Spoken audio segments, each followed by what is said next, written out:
क्या आप जानते हैं कि प्रोटीन असल में प्रोटीन है ही नहीं? मैं ये क्या बात कर रहा हूँ?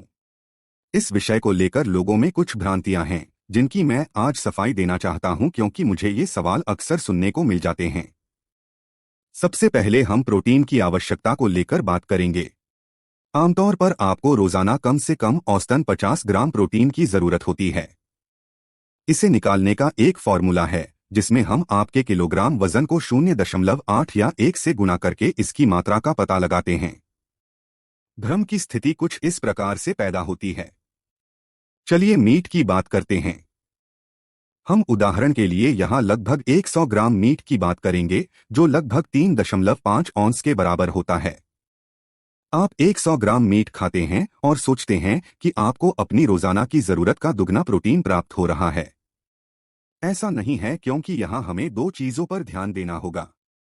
सबसे पहले मीट का वजन और उस मीट में मौजूद प्रोटीन की मात्रा भी देखनी होगी।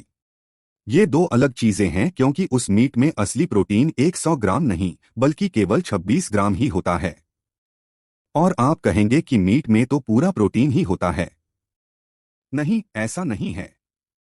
उसमें बाकी फैट होता है और कार्ब नहीं, बल्कि मुख्य रूप से पानी होता है। मीट में पानी का भी वजन होता है। मीट में बहुत ज्यादा पानी होता है। तभी जब हम मीट को फ्रीजर में जमा देते हैं, उसका वजन कम हो जाता है। लेकिन कहने का मतलब यह है कि जब आप प्रोटीन की आवश्यकताओं की बात करते हैं, हम फूड के असली वजन की बात नहीं करते, हम उस फूड में मौजूद प्रोटीन की बात करते हैं। ये सबसे पहली बात है। अगली भ्रांति की बात करते हैं। ये बेहद महत्वपूर्ण है कि जहां तक अमीनो एसिड्स की मात्रा, प्रोटीन की क्वालिटी और अनुपात की बात है, तो एक प्रोटीन दूसरे प्रोटीन से अलग होता है। दूसरे शब्दों में कहें तो हमें वास्तव में प्रोटीन की आवश्यकता ही नहीं होती। हमें वास्तव में उन प्रोटीन्स में मौजूद अमीनो एसिड्स की जरूरत होती है। ये महत्वपूर्ण है, क्योंकि जब आप लेबल देखते हैं तो उसमें अमीनो एसिड्स का जिक्र नहीं किया जाता। उसमें केवल प्रोटीन की संपूर्ण मात्रा बताई जाती है। जब हम कीटोजेनिक डाइट की बात करते हैं तो उसमें 20% प्रोटीन का जिक्र किया जाता है, लेकिन कोई भी अमीनो एसिड्स की बात नहीं करता। प्रोटीन की क्वालिटी या जो प्रोटीन आप खाते हैं, उसमें मौजूद अमीनो एसिड्स की उपलब्धता ही असल समस्या है। जानवरों के प्रोटीन और सब्जियों से मिलने वाले प्रोटीन में बड़ा अंतर है। सबसे अच्छा प्रोटीन है मां का दूध, लेकिन ये आमतौर पर उपलब्ध नहीं होता। दूसरा है अंडा, फिर मीट और चिकन और फिर डेयरी प्रोडक्ट आते हैं। सूची में आगे आपको प्लांट प्रोटीन्स मिल जाएंगे। प्लांट प्रोटीन्स के साथ समस्या ये है कि वैसे तो उनमें सभी 8 एसेंशियल अमीनो एसिड्स होते हैं, लेकिन कुछ की मात्रा बहुत ही कम होती है, जैसे कि लूसीन।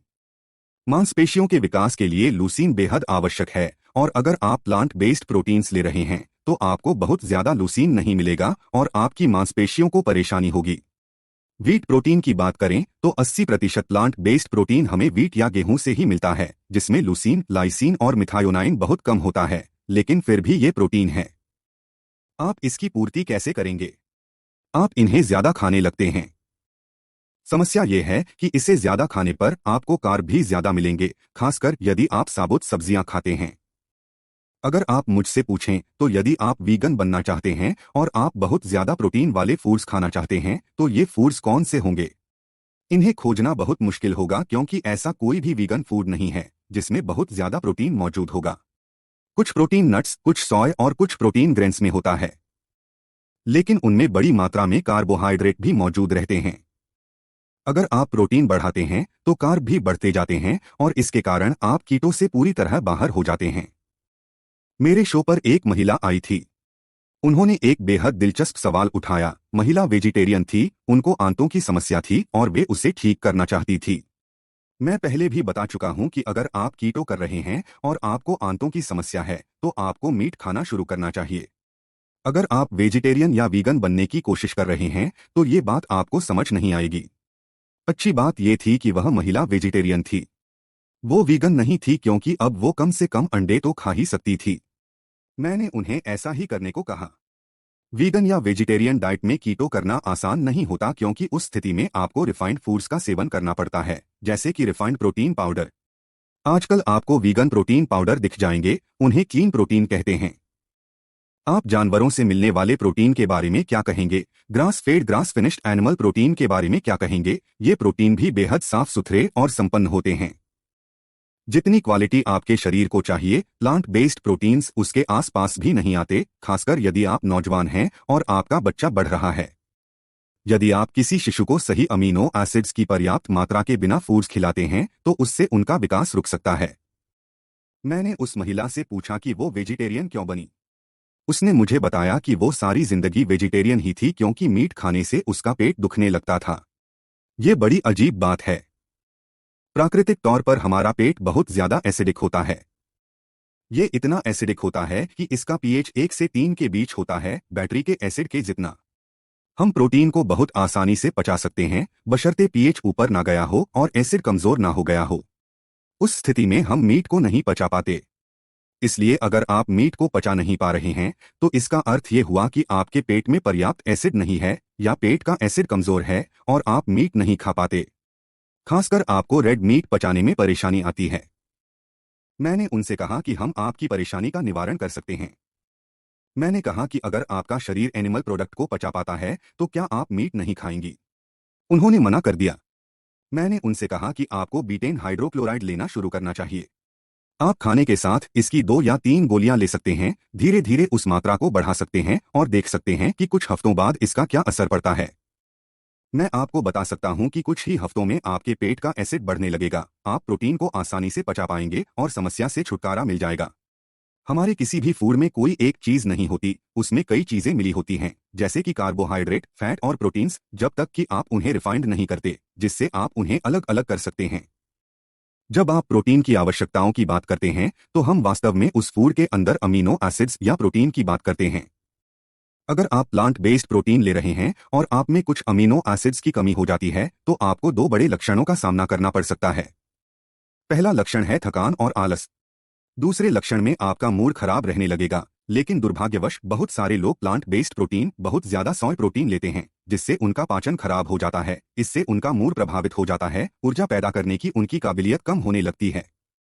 अगर आप अमेरिका को देखें, जहां तक प्लांट बेस्ड प्रोटीन की बात है तो यहाँ के 60% लोग प्लांट बेस्ड प्रोटीन खाते हैं। लोग सीरियल खाते हैं जिसमें दूसरे कार्ब्स भी होते हैं। कहने का मतलब ये है कि हम बहुत ज्यादा अनाज, फलियां, मिट्टी के अंदर उगने वाली चीजें खाते हैं। मुझे लगता है कि केवल 35% लोग ही मीट खाते हैं।